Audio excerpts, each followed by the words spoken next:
অলৌকিক মন্দিরগুলি খুঁজতে খুঁজতে আমি যে এরকম একটি ঘটনার সম্মুখীন হয়ে পড়ব আমি কোনোদিন নিজেও ভাবিনি।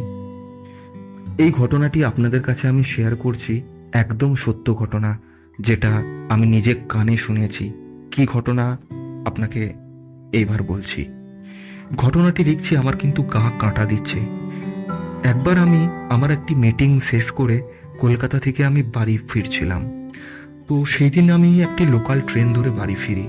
তো তৎস্বরূপ সেই ট্রেনে ওঠার পরে আমি যাত্রীদের জিজ্ঞেস করি যে এই ট্রেনটি ব্যান্ডেল দিয়ে যাচ্ছে কিনা। তো আমাকে একটি ছেলে উত্তর দেয়, হ্যাঁ এই ট্রেনটা ব্যান্ডেল দিয়েই যাচ্ছে। তো আমি তার পাশে গিয়ে বসি, সিটটি ফাঁকা ছিল। সেখান থেকে তার সাথে আমার বার্তালাপ শুরু হলো। তো সেখান থেকে আমি জানতে পারি যে সে একটি বিবাহিত ছেলে, তার একটি ছোট্ট বাচ্চা আছে এবং সে সরকারি চাকরি করে। ধীরে ধীরে তার সাথে গল্প আমাদের শুরু হয় এবং সে আমাকে বলে, ভগবান আমাকে জানেন দাদা সব কিছু দিয়েছে, আমার বউ খুব সুন্দর, আমার বাচ্চাটিও খুব সুন্দর, আমার ফ্যামিলি খুব সুন্দর, সরকারি চাকরি করি, কিন্তু একটি জায়গায় আমার খুবই সমস্যা, আমার পেটের খুব প্রবলেম। আমি তাকে জিজ্ঞেস করি, কি হয়েছে আপনার? বলছে, আমার ডায়ালিসিস চলছে, প্রতি মাসে আমাকে ডায়ালিসিস করাতে হয়, আর এখন আমি ডায়ালিসিস করিয়েই বাড়ি ফিরছি। সে আমাকে রিপোর্টগুলো দেখায় এবং হাতের পিন ঢোকানোর সেই নলটিও দেখায়। আমি তাকে সান্ত্বনা দিয়ে বলি, ভগবান আছেন, সব ঠিক হয়ে যাবে, তুমি এত কষ্ট পেও না। ধীরে ধীরে তখনই সেই ঘটনাটির আরম্ভ হয়। সে বলে, আমার শুধু ডায়ালিসিসই নয়, আমার পেটে প্রচণ্ড ব্যথা ছিল, যে ব্যথা আমি সহ্য করতে পারতাম না। আমি অনেক ডাক্তার, বৈদ্য, হসপিটাল, বহু কিছু দেখিয়েছি, অনেক জায়গায় ঘুরেছি, কোথাও ফল পাইনি। দিয়ে একবার আমি একটি কল্যাণীর এক মায়ের কাছে গেছিলাম। সে এই কথাটি আমায় বলছে।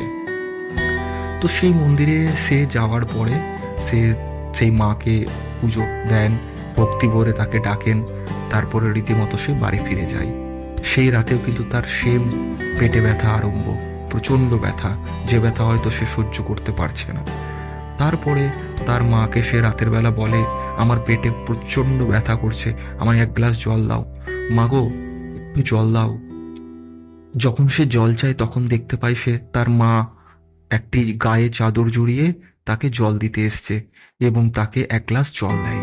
সে সেই জলটি খেয়ে নেয় এবং রীতিমতো গ্লাসটি তার মায়ের হাতে ধরিয়ে দেয়। মা কিচ্ছু কথা না বলে গ্লাসটি রেখে চলে যায়। ঠিক তার 10 থেকে 12 সেকেন্ড পরে তার মা আবার এসে তাকে গ্লাসে জল দেয়। তখন ছেলেটি একদম হতভম্বের মতো তার মাকে বলল, কি গো মা, তুমি তো এক্ষুনি আমায় জল খাইয়ে গেলে, আবার কেন জল এনেছো? বলছে, আমি তো তোর রুমে এই মাত্র ঢুকলাম, তুই কি উল্টো পাল্টা বলছিস, তোর কি মাথা খারাপ হয়ে গেছে? তার মাথা তখন চক্ষু ছানা বড়া হয়ে গেছে। সে বলছে, মা তুমি এইমাত্র আমার ঘরে এসে জল খাইয়ে গেলে।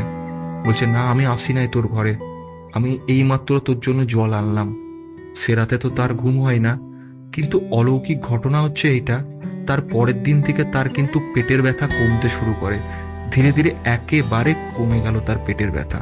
হ্যাঁ, তার ডায়ালিসিসটা চলছে, কিন্তু তার পেটের ব্যথা কিন্তু একদম নাই। তো যেহেতু তার পেটের ব্যথা নাই, সেহেতু সে সেই কল্যাণীর মাকে আরেকবার দর্শন করতে যায়। তো দর্শন যেদিন করতে যায় দ্বিতীয়বার, সেদিন সে হতবম্বের মতো শুধু হাই দাঁড়িয়ে থাকে। সে দেখতে পায় যে সেই রাতে যে চাদরটি পরে তার মা তাকে জল খাইয়ে দিয়ে গেছিল, সেই চাদরটি মায়ের গায়ে পরানো। সে আমার হাতটা ধরলো, আমার হাতটা ধরে সেই ছেলেটি বলছে, দাদা তুমি বিশ্বাস করো, আমি শুধু অবাকের মতো তাকিয়েছিলাম আর গায়ে কাঁটা দিচ্ছিল। আমি ভাবছিলাম যে হচ্ছে কি আমার সাথে। একেবারে যে চাদরটি মায়ের গায়ে ছিল, সেই চাদরটি পরেই তার সেই দিনে সে দেখতে পায় যে তাকে জল দিয়েছে কেউ।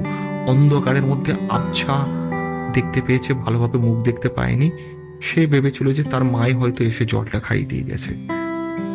মানে বুঝতে পারছেন কত বড় একটি অলৌকিক ঘটনা। মা নিজে তার রুমে এসে তাকে জল খাইয়ে তার পেটের ব্যথা সুস্থ করে দিয়ে গেছে। অলৌকিক ঘটনা আজও হয়, চারিদিকে হয়, সব দিকে হয়, শুধু মনের বিশ্বাস থাকা চাই। বিশ্বাসে মেলাই বস্তু, তর্কে বহু দূর।